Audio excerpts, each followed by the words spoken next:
Fala galera, bem-vindos a mais um novo episódio, nosso episódio número 2 do podcast Bucha de Canhão. Bucha de canhão, velho. Bucha de Canhão, seu podcast favorito de história e temas militares. Davi e Bruno. É, mais um Gente, dia. hoje, mais um dia, a gente hoje vai tratar de um tema muito interessante, de um ano bem emblemático na história da Inglaterra. Como vocês deve vir à memória de vocês, o ano de 1066, Hoje a gente vai falar daquela batalhinha que, na verdade. esquecida. Não. É esquecida mesmo, forgotten, né? Como fala em inglês, forgotten. Forgotten Battles of England. Vocês devem se lembrar, todo mundo aí, né, quem gosta de temas militares, do ano de 1066, né? O ano de 66. 1066 aconteceu muita coisa numa ilha da Europa. Aconteceram algumas coisinhas aí em solo inglês. Foi uma tretinha interessante, hein? Pesado. Não uma das, mas essa tretinha aí que nós vai ver. Setembro, mais especificamente, 20 de setembro, nós temos uma batalha praticamente esquecida do ano de 1066. Para vocês que gostam de história, né, vocês devem com certeza lembrar da Batalha de Hastings, que foi o que? A invasão normanda. Foi a invasão normanda da Inglaterra. E desde então, ninguém mais invadiu a Inglaterra. Hastings. Uma ilha ali, coisa pouca, uma ilhazinha que em um determinado período da história dominou o mundo inteiro. O A ilha mais império, absurda, né? Da o história da império, Europa inteira. o império que o sol nunca se põe. É verdade isso? Depois disso, nunca mais tomaram a Inglaterra? Nunca Já mais. devem ter tentado, né, mas tomar acho que não, né. Difícil invadir É, aquela ilha. porra. Mas é fácil a ilha invadir você, né. O maior império da história da humanidade, né? Então, dia 20 de setembro, a gente teve a Batalha de Fulford Bridge. O que foi a Batalha de Fulford Bridge? Mano, mas eu acho que antes, né, a gente tem que ver o que rolou antes de rolar essa porra, né, porque pelo que eu li, veio uma galera de todo lugar possível, teve treta, teve fofoca, teve o cacete, velho, até dar esse bagulho muito louco aí. O rei da Inglaterra na época, que era Harold Godwinson, né? Haroldo II, ele pegou um período bem foda para governar, né? Você Porra. vê que uma invasão, basicamente, vinda do norte, de fleets noruegueses, né? Simplesmente, quem que era o personagem que estava chegando em solo inglês com uma frota de 300 Drakkar Longboat? É, nada mais nada menos do que Harold Hardrada, né, velho. Puta que pariu! O cara que tem o pau do tamanho de uma península, velho. Diga-se de passagem que esse filho da puta aí era veterano da Guarda Varangiana, né? Pra quem não sabe, a Guarda Varangiana era uma tropa de guerreiros do norte que lutava pelo Império Bizantino. Exatamente, eram soldados mercenários empregados como guarda real do imperador, velho. E é engraçado, né, tipo, você vê esse negócio da guarda bizantina, sabe como é que era chamada a guarda bizantina a guarda varangiana pelos bizantinos, o povo comum? Forasteiros de machado, velho. Os caras eram forasteiro, né, tipo, germânico de 2 metros de altura.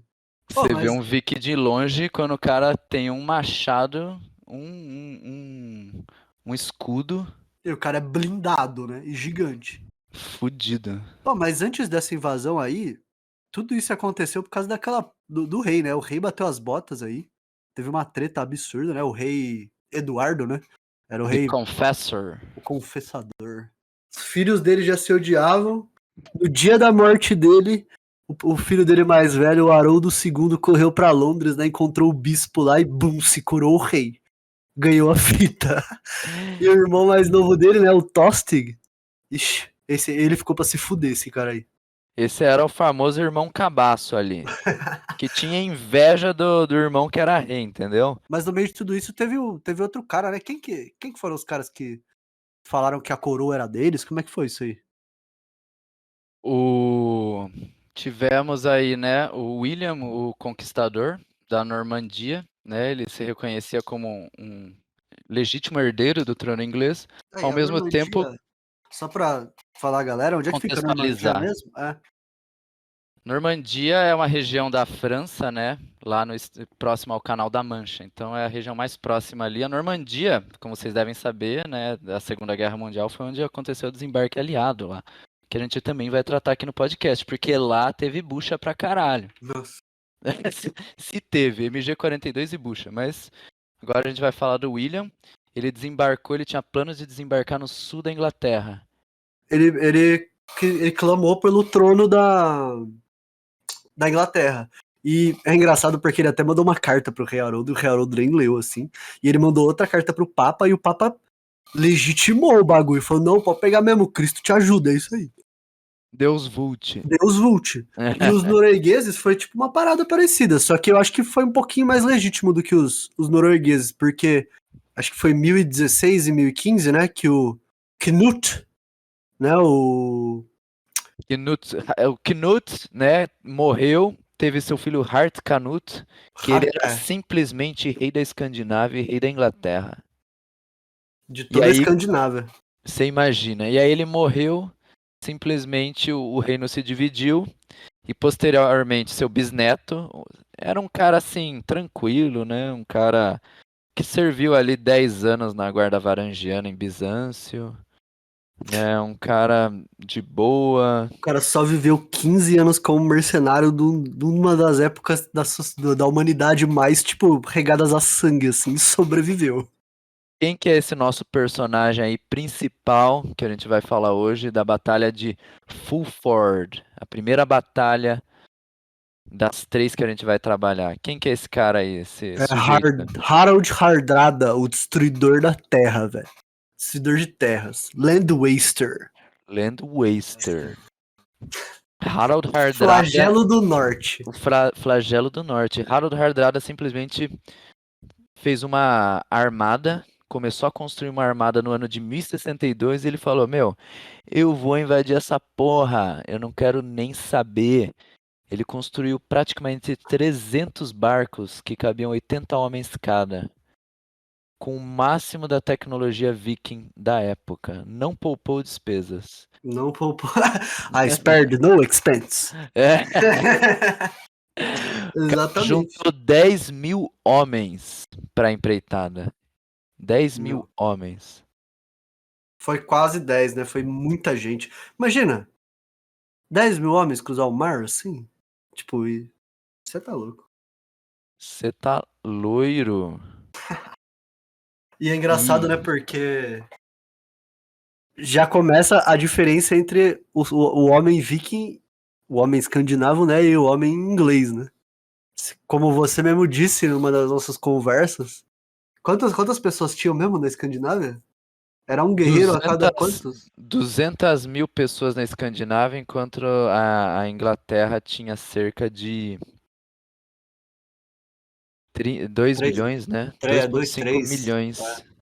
Era o quê? Um guerreiro a cada 20 homens na Escandinávia? Isso. Era um guerreiro profissional ou semi-profissional a cada 20 pessoas na Escandinávia. Você vai ver. Né? Colocaram. Mano, o cara colocou 1/10 do país em barco e falou, vai. Muito da hora. Simplesmente.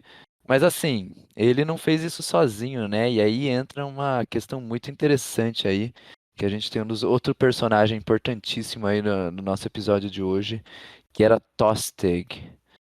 Tostig, ele era irmão de Haroldo II. E ele era aquele irmão cabaço ali, invejoso, que queria ter o poder só pra ele, cagava nos outros, queria montar em cima dos outros. E assim, ele era conde de que região lá? Não, ele era Earl de Northumbria. Ele era Earl da Nortúmbria. E assim, ele se fudeu lá, porque cobrando altos impostos, né, explorando a população lá, basicamente o pessoal lá não curtiu ele e pediram para ele sair. E o irmão dele, né, como um rei justo, né, o rei ele tinha que ser a pessoa mais justa para resolver litígios e etc. Ele simplesmente retirou o irmão dele, colocou outras pessoas, né, no lugar dele. Não. Ele foi retirado pelos outros lords. Eles fizeram uma votação lá entre eles, foi tipo uma democracia tribal deles lá. E aí eles, tipo, tiraram as forças dele e retiraram ele da Nortúmbria. Só que se o rei não reconhece isso, esses lords eles se tornam rebeldes e Mas aí eles aí são vem eliminados. mas aí vem a segunda parte, né? É. É, depois disso. Porque depois que ele foi retirado e ele foi exilado porque ele também não queria fazer parte da monarquia de Haroldo, ele fugiu, né? Pegou o barco, foi fazer as fitas dele. Enquanto isso, o Haroldo, O cara foi um achando, outcast. achando enquanto o Haroldo precisava fazer uma movimentação tática, porque ele sabia que os normandos talvez iam invadir, ele teve que casar alguém da família deles com um dos duques de Mércia, que era irmão do cara que colocaram no lugar do Tostig. Então ele assegurou uma aliança entre a Nortúmbria, a Mércia e Londres. Acabou. Um casamento. Acabou. O cara foi lá e, tipo, deu uma mulher e já era. Ficou tudo por isso. Unificou aquela região. Exatamente. E aí, quando o rei fez isso, ele meio que, entre aspas, legitimou o Morca, né? Que é o cara que ficou no lugar do Tostig. Por ele ser irmão do marido da irmã de Haroldo, né? Então nós tínhamos lá Morcar e Edwin. Edwin. Edwin of Mercia e Morcar of Northumbria. Então nessa região que os Tossey governava, basicamente esses dois lords se tornaram ali os representantes legitimados por Haroldo, e Tossey não gostou nada disso. Foi por isso que ele se tornou um dos maiores traidores da história da Inglaterra. Porque ele conspirou não apenas contra o rei da Inglaterra, mas ele tinha ligações com os normandos e com Harald Hardrada. E, como a gente vai falar hoje, foi um dos comandantes da Batalha de Fulford.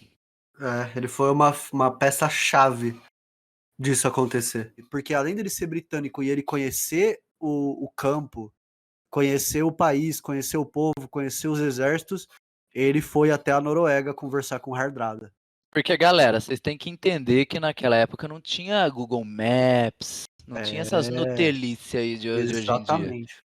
Rei Hardrada desembarcou na Inglaterra, porra, ele precisava de um informante, ele precisava conhecer aquele terreno, ele tinha que saber por quais rios ele ia penetrar no solo inglês. O cara não pode só chegar lá igual o Ragnar fez e se fuder no final. Não tem como, assim, você estaria basicamente indo numa missão suicida. E como bons homens do norte, eles, além de ter poder de fogo, eles tinham uma estratégia boa. Exato. E isso começou desde antes da invasão, né? Então esses 300 barcos que foram feitos, eles começaram já a ser fabricados em 1062. Esses longboats levavam em torno de 80 homens cada, feitos de madeira sólida, assim. Então, engineered. O longboat é Not interessante made. ver ele, né? Que ele foi a peça principal para o expansionismo nórdico, né? Então, era um navio que ele carregava bastante homem, ele conseguia manejar dentro de rio por causa do remo, e o melhor de tudo, a tecnologia dele, da vela, era algo completamente novo para essa época. Você acha que o que criava naquela porra daquele campo frio da Noruega? Porra nenhuma, o cara tem que fazer comércio pra caralho, o cara tem que fazer dinheiro, velho, o cara tem que ir Dá pra algum seus jeito. pulos. Ou eu roubo ou eu vendo, velho. É a vida do viking, tá ligado? Matar uns caras, queimar umas igrejas. De praxe, né? É a vida do homem viking. Não vou continuar aqui falando o que o viking faz, senão vou falar besteira. E é engraçado, você sabia que, tipo, a gente acha, por a gente saber história, por exemplo, de como o Brasil foi descoberto, que o pessoal demorava anos ou até meses pra chegar no Brasil. Sabe quanto tempo demorava, num tempo bom, pros noruegueses chegarem até a Inglaterra?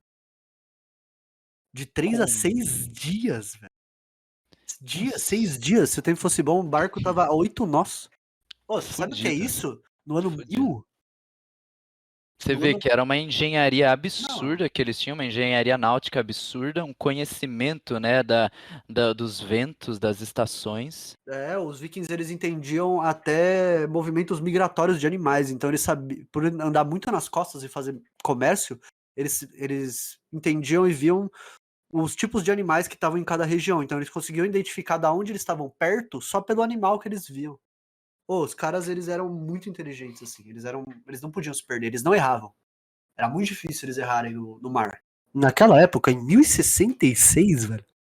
Isso era garantido por uma engenharia absurda, né? Não, Um conhecimento dos pelo amor de ventos. Deus. E a Era gente, anos e anos, né?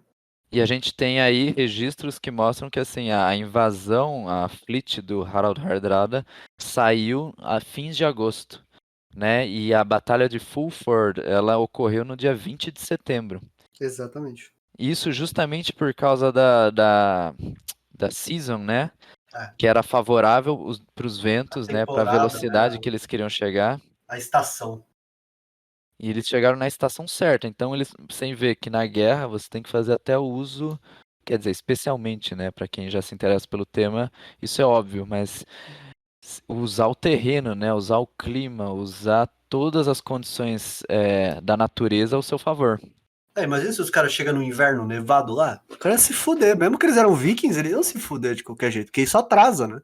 E você vê assim que eles pensaram no inverno justamente porque chegando inícios de setembro, você conquistava aquela região, o inverno ia chegar e eles iam estar seguros ali, porque ia ser muito difícil um exército inglês marchar do sul ao norte em pleno inverno com as forças norueguesas ali, lideradas por Hardrada, posicionadas já, né, bem estabelecidas. É. Então eles iam ter uma fortaleza natural ali. Haroldo II, ele suspeitava, né? A Inglaterra está com uma ansiedade muito grande porque eles sabiam que eles seriam atacados, mas eles não sabiam quando. Eles sabiam que tropas viriam do sul, né? Dos normandos, e do norte, Hardrada já estava planejando invadir. Então os ingleses estavam ali com o cu na mão, literalmente. Eles estavam Porém precisando tomar um desvio. confiantes. Né? Porém confiantes, porque nós sabemos, né, que o guerreiro anglo-saxão é imbatível. E sua tática de guerra do Shield Wall, né, que foi revolucionária, era muito eficiente, era uma infantaria muito eficaz. E eles sabiam disso. Porém, Tostig fez de tudo para enfraquecer o seu irmão. Então, as tropas que ficaram estacionadas no sul foram desbandadas em um momento porque a invasão normanda nunca chegava. E, em fins de agosto, Harald Hardrada simplesmente desembarcou com 300 barcos na costa inglesa. Na verdade, ele subiu o rio, né? Chegou, desceu da Escócia, subiu o rio e ele desembarcou aonde? Em Rica, Ele desembarcou a 10 quilômetros do campo de de York. batalha. É, É. 10 quilômetros. E aí ele E deixou parte dos homens segurando o navio. A frota. Desculpa. praticamente 3.000 homens, né? É por aí, uns 3, 2 mil e pouco. De 3.000 homens, os outros 6.000 avançaram para dar combate com o exército anglo-saxão, É. que estava sendo liderado justamente pelos dois Earls lá da região, né? É o Edwin e o Morca, né? O Morca foi o cara que tomou o lugar do Tostig. Então ele saiu em fim de agosto e já no dia 20 de setembro ele teve a primeira batalha, que foi em Fulford Bridge. E por que ele saiu nesse período? Porque era um período em que conquistando aquela região com a chegada do inverno, seria muito difícil de tropas avançarem naquela região. É. Então ele estaria protegido ali pela geografia e pelo clima. E como é que foi isso aí? Como que eles estavam esperando eles ali, é isso? Não, eu acho que assim, ó, do meu ponto de vista, acho que o posicionamento inicial das tropas britânicas. Ó, eu não sou general, eu não sou um tático, eu não sou nada tático, eu jogo Total War no médio, tá ligado? Eu não sou um cara muito de respeito. Mas eu acho que foi babaquice, velho. Porque pensa, York é uma cidade antigaça, assim, tipo, uma cidade romana. Os caras tinham muros romanos naquela cidade. Que era do lado do muro romano tinha um açude, assim, tinha brejo. E do outro lado tinha rio. Na direita tinha um rio, na esquerda tinha um brejo. E em vez deles segurarem os noruegueses, a principal tática deles tivesse sido segurar os noruegueses nas paredes romanas, dizem as fontes que Edwin e Morca preferiram se fazer uma linha à frente do açude, uma shield wall, né? E encontrar os noruegueses fora da cidade. Os caras estavam confiantes, hein? Mas também tem outra questão. Eu acho que além da confiança, né? Teve aquele negócio que quando se tem uma batalha muito grande, assim, tem a parada do suprimento, né? Então eu acho que eles temiam que o Hardrada iria simplesmente pilhar o countryside, assim, tipo, fuder as vilas, pegar os grãos, pegar os animais e etc. E, tipo, manter um exército suprido de comida é muito importante, né? Porque, E- galera, vocês têm que entender que naquela época, quem vivia em cidade ou era administração ou era comerciante. Exato. Não tinha como você viver na cidade sendo uma pessoa comum, porque o homem comum, isso até a década de 50, ontem, né, a maioria da população vivia no campo. Era rural, camponeses. E, né, como já dizia Napoleão, um exército marcha sobre seu estômago, né? Se não tiver comida, você não tem nada.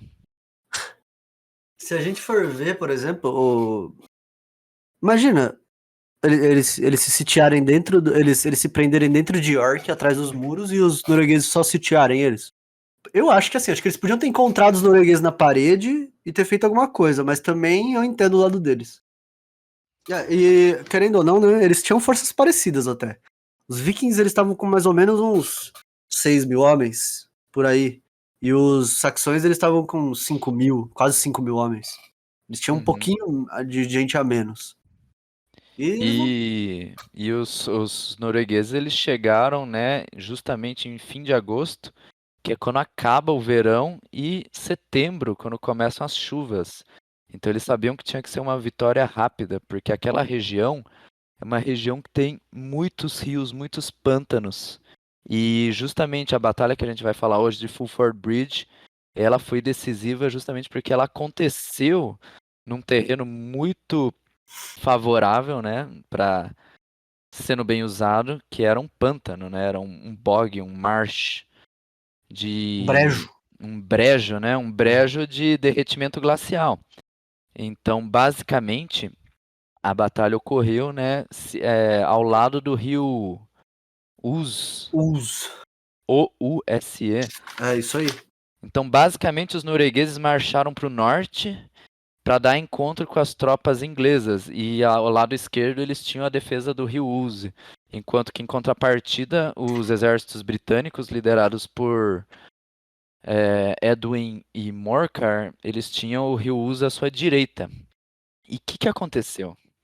Né? Os caras foram dar embate nas suas forças norueguesas, basicamente infantaria e arqueiros. É, mas eu acho que assim, eu acho que não tinha só conscrito nesse exército de Mércia e de Nortúmbria, viu? Porque se eles estavam bem agressivos, eles provavelmente tinham Huscarls, velho, que eram soldados de elite, né? Eu acho que tinha sim. Eu acho que o exército deles, em sua maioria, era assim, soldado regular, conscrito, né? Eu acho que devia ter milícia, bastante milícia e camponês, mas eu acho que tem que ter o soldado blindado com ornamento do seu lado pra você ficar confiante, né? Não, com Pra certeza. A você achar que galera você da vai grana vencer. tava lá também, Tava né? lá, tinha dois nobres no rolê, né? Lógico que. Os nobres seus parças. É, exatamente. E eu não sei muito sobre arquearia saxônica, né? Mas eu acho que eles devem ter uns poucos arqueiros também. Os vikings também, como eles não têm arquearia muito evoluída, né? Eles eram excelentes caçadores, né? Eles tinham que caçar nos países Ah, escandinavos. arco sempre tinha, né? Mas se isso foi decisivo para a batalha, Eu já acho que podemos não. dizer que não. Eu acho que não. Porque a infantaria anglo-saxã era a peça central, né? Que é uma coisa bem interessante, né? Na Batalha de Hastings, que a gente vai trabalhar no outro episódio, foi um momento em que a cavalaria fez o seu destaque, né? Foi o primeiro uso de cavalaria que foi decisiva para uma vitória. Então isso é bem interessante. A aplicação de tecnologia, né? O estribo, que permitia maior estabilidade do cavaleiro, fez uma diferença absurda. Só que Absurdo. até então era a infantaria, né? Footman. The good old infantry. É, Os cara que tá lá. tá lá, tá lá. E é legal, né? Porque se a gente for ver os saxões, né? Eles simplesmente fizeram uma. Eles voltaram às tradições, né? Eles fizeram uma shield wall fodida, com uma muralha de escudo com lança na ponta e atrás, né? Provavelmente. Reta, assim. E aí eles. O que eles ficaram? Eles ficaram antes do brejo, né? Antes do brejo. Antes do brejo. Então eles queriam forçar os noruegueses a ir pro brejo. E ir de encontro com eles. Porque o brejo, né? Acho que pra andar deve ser uma bosta, né? Não tem como, né? Não tem Você como. pisando ali no barro, assim, você perde sua mobilidade, Totalmente. você se exausta ali. Não sei se vocês já entraram num pântano, num brejo, mas se você anda 500 metros, 500 metros é bastante, né? Mas você anda 100 metros, você já tá cansado. É, imagina carregando também, né? Umas paradas Equipamento, pesadas. depois de marchar pra caralho. Os saxões, eles usaram isso daí a favor deles porque eles também tinham o truque na manga, que eram os javelins. Eles tinham uns javelins guardados, quase como uns pilos romanos de arremesso, lança de arremesso. E isso daí também ia contar bastante. Isso aí fazia uma diferença boa. E basicamente, o que que aconteceu? Edwin e Morcar se posicionaram em frente ao exército norueguês, né? Atrás do E brejo. atrás do brejo, e lá eles fizeram uma linha, basicamente de five ranks deep, né? Uma linha de até uma profundidade de 5 homens e um shield wall. O que que era o shield wall? Para quem não conhece, o shield wall era uma técnica muito utilizada na época em que você fazia uma barreira humana, uma muralha humana, que você colocava ombro a ombro, os homens bem colados assim numa formação bem compacta, escudo contra escudo e lanças, né? Então isso garantia uma uma uma força, né, uma defesa extremamente eficaz contra qualquer carga. E lá eles fizeram. O exército de Tostig, eles viram Tostig ali, eles viram o exército norueguês, só que eles perceberam que aquelas tropas não eram tropas pesadas, eram tropas médias, tropas leves, e como todo início de batalha, para quem jogou já Rome Total War, já digo de passagem que foi Rome Total War Medieval 2, os últimos jogos bons da franquia Total War. O que que você tinha naquele game? Você dava o embate, você dava o War Cry. O War Cry é quando os caras batem o escudo, assim, fica gritando, xingando o outro do outro lado, sabe? Aquela guerra psicológica, tipo, eu vou foder o C, eu vou foder o C, Eu vou foder você. Quando você eu tava vou doidando no bar, foder você o tá olhando o cara do C, lado da mesa, tá? Eu vou foder você, mano. Eu eu vou vou, matar você. eu vou matar o C e vou comer sua mãe. Eu que se foda. E aí os caras se xingaram ali, trocaram umas farpas, né? É. Igual no Total War lá, Sticking Rats. Au, au, Sticking Stinking Rats é foda, hein? Seus Seu cachorros rato cheirosos. sujo. Os caras metiam o louco. E basicamente, aí entra os nossos queridos buchas. Harald Hardrada, devisou, né? Devised. Ele bolou um plano. Ele dividiu as tropas dele. Só que assim, um negócio da hora de a gente falar é por quê? Por que que o. Como assim, né? Como que assim, Harald Hardrada colocou umas tropas bosta ali Que pra dar porra é de essa? frente com o exército inglês, né? Tipo, que história é essa? O cara vai avançar num pântano, né? Num brejo, com umas tropas lixo liderada por um irmão cabaço ali do rei traidor. Que O história é essa? Tostig, O né? É. Harald Hardrada ficou louco, né? Mandou os caras sem calça com o traidor lá na Shield Wall se fuder, velho. Só que é claro, né? O nosso veterano da Guarda Varangiana tinha planos, né? E aí, galera, basicamente os Bucha foram ordenados a quê? Avançar. Então, o Harald Hardada bolou um plano de mandar os Buchas avançarem nesse lamaçal. Oi, deixa eu perguntar. Se os Bucha tiveram que avançar e se fuder primeiro, certo? Uhum. Quem que tava comandando esses idiotas? O Cabaço, o irmão Cabaço. Tinha que ser, né? Porque, né? Tinha que ser. Imagina, o Hardrada quer ser rei, ele olha o cara que era irmão do rei e fala assim, ó, você que vai brilhar. Não, Porque quem vai você imagina o matar Hardrada, ela? ex-guarda varangiana, chegando pro traidorzinho ali da Inglaterra e falando, ó, avança ali na lama ali, ó. Tenta, De tenta tomar boa. terreno. Não, vai dar de boa, vai de boa. Você faz assim, ó, você vai ali, aí você segura e eu te ajudo depois. Pode ser? Aí o cara, demorou, demorou, demorou. Não, confia, confia, Confia, confia. confia. E aí os caras marcharam Sempre em frente. sempre em frente. E Fazendo uma aí, tática de shield wall também. é, a formação do escudo redondo, né, de 80 a 90 centímetros dos vikings, que era um pouco diferente do escudo anglo-saxão, né, que era retangular, o dos vikings era redondo. E aí eles foram ganhando terreno, né, soldado podre e milícia. Então, basicamente, o que que aconteceu? Tostig avançou com seus soldados em direção ao brejo, né? Os ingleses deram encontro com eles no brejo, vocês É. acreditam? E eles manteram shield wall contra shield wall. Você imagina as duas formações avançando frente a frente, assim, depois de se xingarem, uma troca ali de farpas, assim, os dois avançando num brejo, assim, sabendo que ali ia ter aquela tarde, aquele dia, ia ter muitas mortes ali naquele pântano. E assim foi, É, os né? ingleses estavam confiantes mesmo. Os ingleses partiram para cima para pegar eles no brejo ainda, né? Não esperaram eles chegarem. Eles avançaram porque eles viram que era uma tropa mais fraca. Eles viram que eles iam ganhar aquilo ali sem muita dificuldade. E eles avançaram. Eles marcharam ali ombro a ombro, em frente, sempre em frente ao som de cornetas assim, porque é muito difícil você ouvir comandos numa batalha, né? É um lugar muito barulhento. Então você usa É. cornetas estandartes como forma de organizar as Comunicação. tropas. Comunicação, visual. E o que, que aconteceu? Os ingleses começaram a correr e dar um charge em direção às tropas norueguesas. Tipo, meu, agora eu vou foder vocês. Vocês vieram até aqui me foder? Eu vou foder vocês antes. E a 10 segundos antes do impacto, eles usaram essa arma aí. Os Javelins. É. Mas Pra eles não enfraquecer, só. né? Eles não só usaram os Javelins, né? Além deles tacarem os Javelins, eles manteram a formação do Shield Wall, semi, né? Enquanto eles corriam. E aí eles usaram a formação da cabeça do Javali, né? Eles se uniram num triângulo, assim, juntinhos. E depois que eles causaram o primeiro impacto e desestabilizaram a primeira fileira da Shield Wall norueguesa, a cabeça do Javali entrou bem no meio, assim, ó. E fudeu tudo, velho. Nossa, deve ter caído uns 10, 15 cara. E o cara que caiu deve ter tomado umas 3 lanças na cara, no mínimo.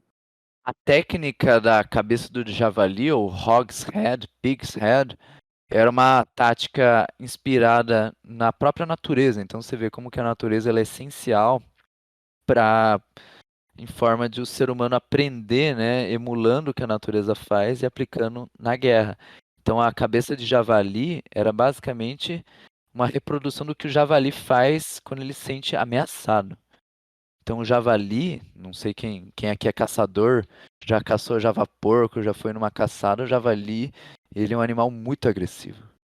Então o javali, se você tiver com uma lança, ele se sentir ameaçado, ele vai avançar para cima de você, nem que ele seja empalado por essa lança, e ele não vai parar até ele te matar ou até ele morrer, de sangramento, assim, né?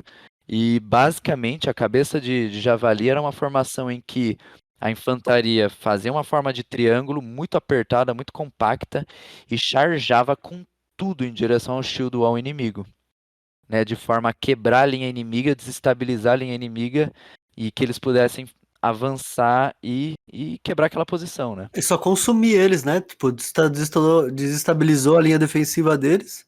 Os soldados conseguem simplesmente. Como os ingleses estão unidos e os vikings estão quebrados, é só uma questão de tempo até a moral cair também e o soldado fugir, né?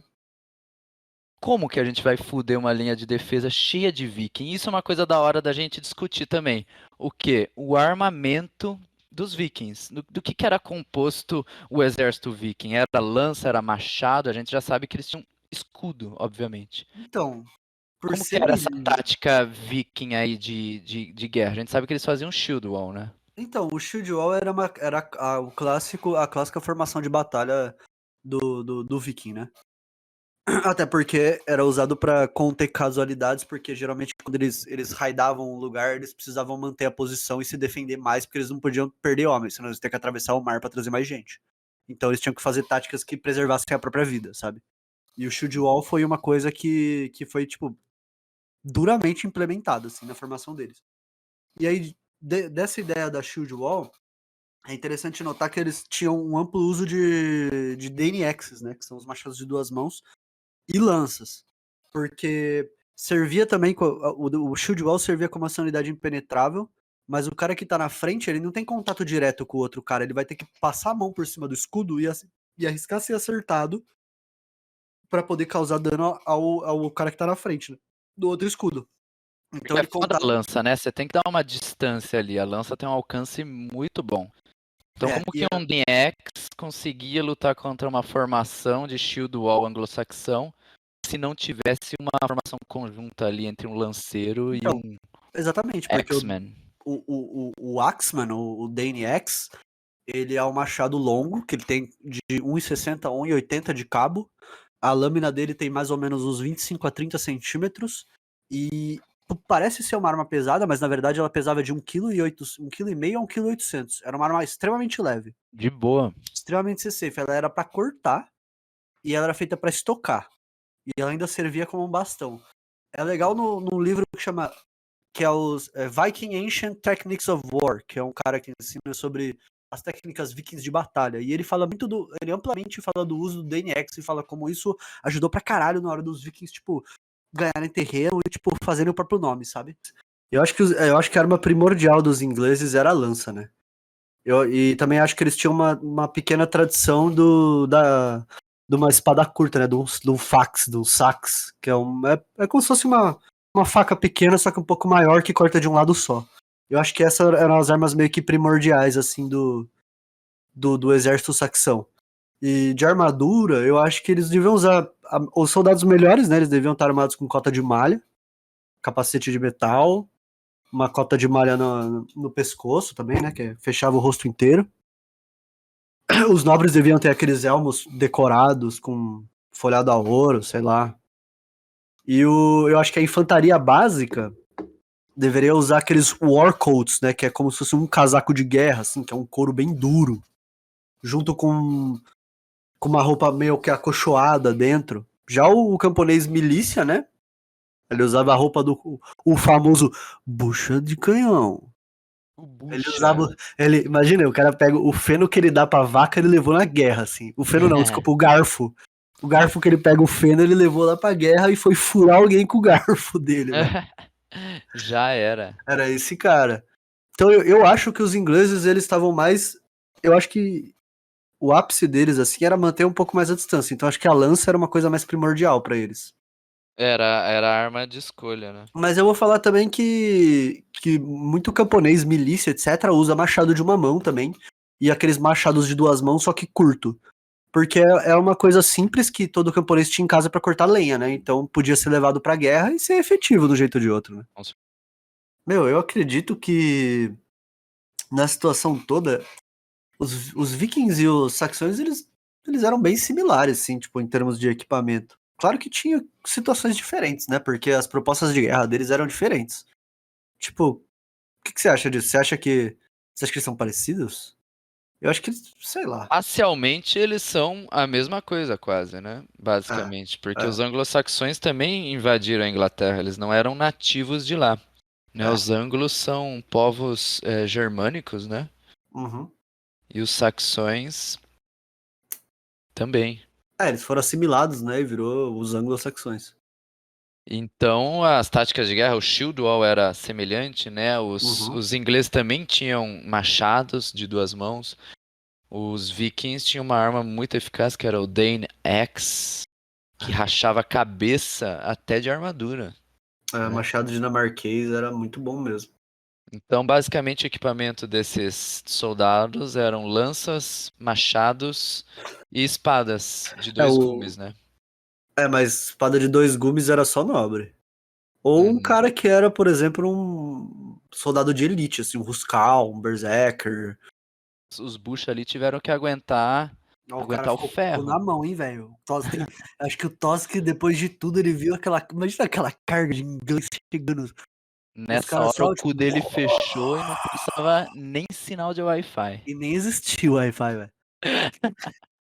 Mas se existisse, não Não passava. passava. Mas né? Tipo, e os Vikings, eu acho que eles devem ter se fudido muito, assim. Tipo, na hora que chegou o negócio e bateu numa linha reta de nego mal treinado, o que será que aconteceu, velho? Quebrou tudo, né? Fudeu Meu, tudo. basicamente a linha Vikings traçalhou, os caras ficaram ali fudido. Só que a questão é, uma carga dessa, né? Quanto tempo você acha que você fica ali na frente lutando? Os caras não ficavam mais de 10 minutos ali lutando. 10 minutos com um escudo, Imagina o equipamento, meu, cara você da já tá ponta. morto. E assim, o Tostig tava ali com essa galera aí liderando um monte de bucha, né? Porque os caras tava ali de bucha de canhão, né? A verdadeira bucha de canhão. Os caras ali que tava ali só pra se fuder, pra dar encontro com as tropas dele. E Harald? O que que o Harald tava fazendo enquanto isso? Ah, aí a gente Onde que falou, né? ele tava? A gente falou, né? Porque se os bucha tava lá no brejo e os inglês tava lá com o pau na mão, fudendo eles. Cadê o Hardrada? E o Hardrada, né? Eu acho que ele não era um cara muito burro, não, viu? É, acho que ele sabia o que ele estava fazendo. É, meu, Harald Hardrada simplesmente criou um plano perfeito, né? Enquanto os Bucha estavam ali segurando o exército inglês, confiante na vitória, né? Porque depois da carga de infantaria, né? Da cabeça do javali penetrar ali nas defesas norueguesas, eles estavam confiantes que a batalha era deles, o dia era deles, né? Eles venceram, exatamente. só que não por muito tempo, né? Porque Hardrada, com os seus melhores homens, as tropas mais pesadas, bem treinadas e equipadas, ele simplesmente flanqueou o exército inglês que já estava preso naquele brejo. Ah. E, no entanto, assim, os ingleses estavam avançando e Harald estava ali com as tropas fresquinhas ali, ó, cheio de aguinha no corinho deles ali, no cantil, No corinho. no corinho Meu, deles. imagina, né? Você lá, o bucha de canhão, se fudendo, sendo furado por 20 saxões, assim, ao mesmo tempo, tendo que se proteger com a sua linha quebrada. Você olha lá no fundo, assim, atrás dos saxões, assim, e tem, tipo, aquele estandarte, assim, ó. Estandarte The do Land corvo, Waster. The Land Waster e o estandarte do corvo, né? Do Raven Banner, assim, atrás. Pra vocês Chegando terem a... ideia, galera, o estandarte que Harald Hardrada levou na Batalha de Fulford Bridge, na invasão da Inglaterra, foi um estandarte que ele carregou durante todo o seu serviço no Império Bizantino, que era o The Land Waster. Além do Raven Banner, ele levou um estandarte exclusivamente dele, assim. Ou seja, ele estava ali com o próprio deus da guerra, né? E, meu, o cara não foi com eles, ele não só flanqueou os saxões. O cara liderou a carga.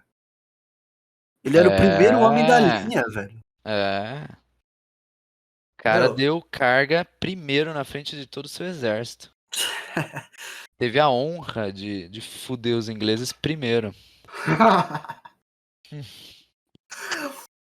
Eu sei que vocês querem matar os homens, mas a minha espada toca eles primeiro. Acabou, Mas acabou. E aí, o que acabou. que vocês acham que aconteceu, galera? Os ingleses ali no meio daquele brejo, cansados, dando pau ali nos bucha, mas os bucha ali, né? Se tem uma coisa que bucha é coração, coração, né? Os caras é ponta firme. Ainda mais com um líder como o Harald Hardrada, os caras podem ser merda, mas os caras lutam ali, ó, com firmeza. Aquele negócio, né? Desorganizado, mal treinado, mal vestido, mas faz o seu serviço. Esse é o bucha. Esse é o Bush. E a gente vai falar de muita bucha aqui nesse podcast, hein? Puta que Porra. pariu. Oh, mas falar pra você que o Hardrada, eu acho que ele foi um cara muito inteligente. Não só por ter flanqueado os ingleses e por ter pensado nisso, mas eu acho que quando ele colocou o Tostig pra comandar os bucha de canhão, e o Tostig, por ser um nobre, né? Ele com certeza se destacou no meio dessas tropas milícias e semi-profissionais.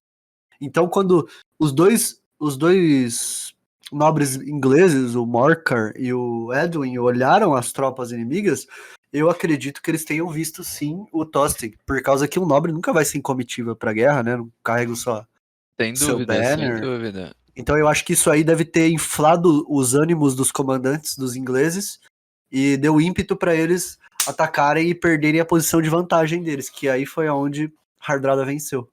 Não, os ingleses ficaram putos, né? Tudo que eles queriam era empalar o Tosta e esquartejar ele, né? Traidor maldito. É, o cara é um filho da puta, né? Ia ser furado. O cara Mas não, traiu os ingleses, trouxe a frota norueguesa, né, pra invadir aquela terra, porque o cara era um bosta, né? Ele queria recuperar a influência que ele perdeu por incompetência, né? foi Porque incompetente. se uma coisa contava nessa época era mérito, né? Então a justiça ela era garantida na ponta da espada. Então se você não é bom, você tá fora. Não é que nem hoje, É, né? Sociedade de direitos. E o que que aconteceu, né? Morcar e Edwin, vendo a situação, eles juntaram ali a comitiva deles e vazaram, né? No cu deles não passava nem Wi-Fi. Eles falaram, meu, a gente tem que sair daqui agora. agora, Porque agora, agora, agora, agora. se a gente perder aqui, tudo tá perdido. Porque, né? Você corta a cabeça da cobra, né? Já era. Então, deixa os homens pra trás, deixa, mas a liderança tem que sair, né? É. E Quem foi o que era eles fizeram. importante, né? Fugiu. Com certeza os soldados mais bem treinados também, ao ver a situação, eu acho que eles mandaram segurar a linha lá e saíram fora também. Vazaram. Não, Quem não tem podia como. se salvar, se salvou. Mas assim, muitos se fuderam, muitos foram pegos como prisioneiros, porque como que você corre, né, no brejo? Já fudido, cercado, cansado. Você só joga a Acabou. espada no chão e falou: leva, fi. Pode levar o Acabou. celular. Pode levar, tio. Faz nada comigo, não. Por favor. E dito e feito. Harald Hardrada conquistou uma vitória digna de seu nome. É, na guerra, os ingleses tiveram sorte, porque na guerra a primeira lição de um tolo é sua última. É, amigo. Acabou, Eles acabou. tiveram sorte, eles tiveram sorte. Mas é engraçado, né? Depois que eles pegaram como chama, os reféns, eles sitiaram York, né? As tropas deles sitiaram York. Mas o engraçado foi que os vikings acabaram não fazendo o que eles fazem, né? Eles não pilharam a cidade. Eles não pilharam. Não pilharam? Não pilharam. Será porque que. Assim, eu não acho que o Hardrada tava muito se importando assim com riqueza. Eu acho que por ele ter sido. Por ele achar que ele era rei, né? Por ele ter o direito ao trono, eu acho que ele queria ganhar um pouquinho do favorzinho dos locais, né? Com Bom, certeza. não sei, acho que o Tostig também pode ter falado na orelha dele, né? Não, Hardrada tava ali só começando, né? Foi a primeira batalha dele lá em 20 de setembro, né? 5 dias depois teria a batalha de Stamford Bridge, que a gente vai tratar no nosso próximo episódio. E assim, logo depois Hastings. Então, assim, Hardrada tinha planos de conquistar o trono da Inglaterra. Então ele sabia que essa era uma primeira batalha que era easy peasy. É, Não tinha por que ele se desgastar, ele desgastar seu próprio exército. Então, foi uma batalha em torno de 11 mil homens, né, naquele campo de exato. batalha. 11 11 mil mil homens. homens, é, quantas baixas? Foram em torno de 1.600 a 1.700 baixas. Não foi muita baixa, não. Os ingleses se renderam antes. Acho que a moral deles quebrou muito cedo. Depois que o Hardrada flanqueou eles. Então, É porque você vê os seus dois comandantes fugindo. Você vê soldado de elite fugindo. Pô, você entrega tudo, né? Foda-se, perdi, velho. só aceita. É, só aceita. E foi 1.600 acho que foi dos dois lados juntos, não foi de cada lado. É, Foi muito pouca gente morta. E é verdade aquele negócio que o, Har, é, o Hardrada ele andou na cidade? Ele fez a parada da vitória? fez uma parada da vitória, O né? Charles fala isso no livro, né? Interessante. Assim como os alemães fizeram uma parada em Paris em 1940, né? Aham. Hardrada fez questão de comemorar sua vitória com Uma, uma, uma boa e velha parada. né? acabou, né? Vitória Pois é. norueguesa. Mas assim, uma batalha vencida, mas a guerra estava longe do fim ou nem tão longe, né? Nem tão longe. Se você pensar que foi um spawn de 15 dias, né? Tava meio 5 perto, né? dias. 5 dias? Ah, Se- 5 dias. 5 dias, 20 de setembro, Então dia tava vinte e só no cinco de começo, então. setembro. Foi só o começo. Né? Em dia 20 de setembro, né? Fulford Bridge, vitória norueguesa. Hardrada representou ali, com a sua armada, uma vitória decisiva. Só que a guerra estava longe do fim. Ele com poucas baixas ainda. Então o exército dele ainda estava bem apto. Foi uma luta de horas também, né? Eles começaram a lutar o quê? Entre 9 horas da manhã? Foi por aí. Por aí, agora É, não lembro. deve ter durado entre umas 4 a 5 horas o combate. Não foi um combate longo. Não teve muita baixa. Eu acho que deve ter tido ferido pra caralho. Sinceramente. Porque as fontes mencionam apenas os mortos, mas acho que deve ter se ferido gente pra cacete. Não, pra caralho. Depois os camponeses, né? Os ingleses foram lá recuperar as baixas, né? No brejo. Eles trocaram prisioneiros, né? Uhum. E aí é a questão, né? Depois da batalha houve uma negociação para troca de prisioneiros. Nessa época era bem comum, né? Você fazer o. Ou você cobra resgate em ouro, né? Ou você troca prisioneiro. Era bem comum isso, né? Por que, galera, que Fulford foi importante na história da Inglaterra? O que aconteceu? Com essa derrota absurda do exército inglês, basicamente as tropas da Nortúmbria, daquela região toda, foram simplesmente destruídas. York caiu nas mãos de Harald Hardrada e o rei Haroldo II, né, Harold Godwinson, teve que simplesmente, né, marchar de Londres até York com as suas tropas. Então ele marchou 310 quilômetros em uma semana, de forma a surpreender o exército viking. E a gente vai falar disso no nosso próximo episódio, da Batalha de Stanford, que foi quando finalmente o exército inglês, comandado pelo próprio rei Harold Godwinson, que não era pouca coisa, né? A gente estava falando do Harold Hardrada, mas o exército inglês não era pouca coisa. Era um exército fudido, fudido de anglo-saxões. E anglo-saxão é uma das infantarias mais fortes do período. E basicamente, depois de marchar 310 quilômetros, eles foram dar pau lá no Harald Hardrada. E esse é o nosso o tema do nosso próximo episódio, que é a Batalha de Stamford Bridge. Uma batalha fodida, uma batalha assim que definiu aí o destino dos noruegueses, né? E, assim, também do exército inglês, né? Também de toda a história da Inglaterra que veio posteriormente. Foi a grande corda bamba que os ingleses enfrentaram. É, É. porque vejam bem, assim, se Harald tivesse sido derrotado em Fulford Bridge, toda a história seria diferente, tudo seria diferente. Porque a gente falou, né, no início do podcast, e como vocês devem conhecer, a Batalha de Hastings de 1066 foi a primeira e última vez, primeira não, né, mas foi a última vez que a Inglaterra foi invadida por uma força estrangeira. E assim, nada disso teria acontecido se Harald tivesse sido derrotado em Fulford Bridge, porque o rei Haroldo II, né, Harold Godwinson, ele não teria saído de Londres. Porque você imagina, ele teve que sair de Londres, andar 310 quilômetros em uma semana, dar um pau em Stamford Bridge, para depois, assim, ter que enfrentar os normandos no sul? Que porra é essa? Quem que Pois é. aguenta isso?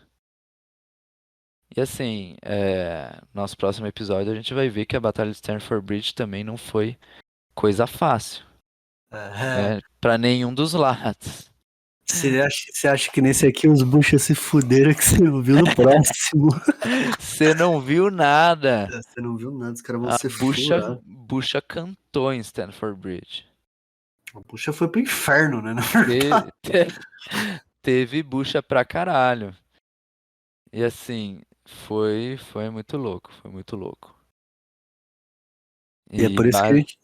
Ah, É por isso que a gente fala, né? Continue seguindo nossas redes sociais, no nosso Instagram e tudo pra continuar acompanhando quem mais se fudeu na história. E não se esqueça, né? Quem sabe nos próximos anos o bucho de coelho não pode ser você. Fica com a gente, galera.